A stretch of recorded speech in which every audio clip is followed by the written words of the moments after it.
Jadi mudah-mudahan Allah jaga hati kita, baik ketika kita diuji, bahkan ketika kita diberi nikmat, supaya dalam dua keadaan ini kita tetap menjadi mukmin yang ajaban, yang ideal, yang baik, yang insya Allah Allah suka sama kita.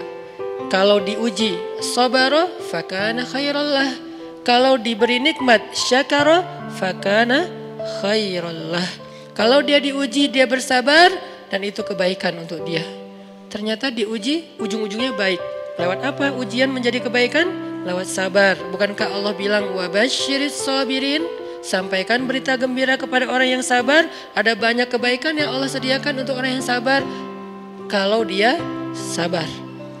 Dan kalau diberi nikmat syakara. Kalau diberi nikmat dia bersyukur. Fakana khairallah. Kenapa nikmat kok menjadi kebaikan? Maksudnya dengan dia bersyukur Allah tambahkan kebaikan itu. La in syakartum la azidannakum. Jadi orang beriman itu kayaknya hidupnya tuh harusnya sih nggak ada bete-nya. Hidupnya tuh nggak ada istilah, aduh hari ini gue kayak rugi banget nih. Nggak ada orang beriman rugi. Kan hidup kita tuh di antara dua itu kan. Cuman varian ujian itu aja macam-macam. Varian ujian itu misalnya kalau di surat Al-Baqarah Allah menyebutkan 3 varian ujian kan. Ba'sa, dharra, zulzilu. Ujian fisik, ujian harta. Harta ini termasuk karir, kerjaan, usaha, bisnis. Dan ujian zulzilu, ujian perasaan termasuk diputusin.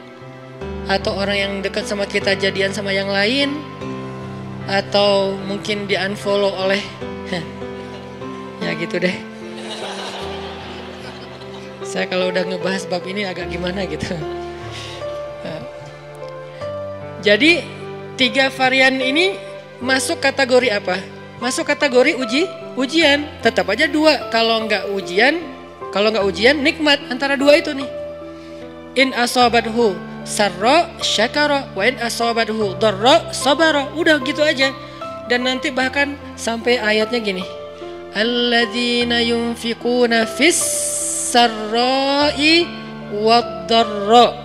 Orang yang tetap beramal soleh lewat hartanya dalam keadaan dia berkelebihan atau dalam keadaan dia kekurangan. Itu mukmin, keren banget gitu. Dia tuh nggak pernah kehilangan kesempatan berbuat baik.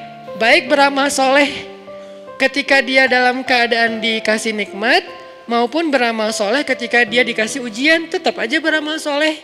Contoh yang ayat tadi, yunfikuna fis sarra, berinfak dalam keadaan sarra, dalam keadaan bahagia, senang, lagi dapat untung gitu kan. Ataupun yunfikuna fid dharra, tetap berinfak walaupun dia dalam keadaan dharra, dalam keadaan susah. Dalam keadaan dor itu kan bahaya. Nih kalau saya infak nih bahaya nih buat saya nih. Kalau saya kasih nih saya kayak nggak ada tabungan buat mahar nih. Kalau saya kasih ke dia, terus saya gimana? Gitu kan? Ini dor banget nih, bahaya banget nih. Tapi dia tetap berinfak. Siapa yang mencontohkan hal seperti itu? Selain pastinya Rasulullah udah nggak diragukan lagi. Yang jadi kayak simbol berinfak walaupun dia butuh. Orang-orang Ansor, yu'thiruna ala anfusihim walau kana bihim khasasah. Mereka mendahulukan orang muhajirin atas dirinya sendiri. Walaupun sebetulnya dia juga butuh kepada kebaikan itu.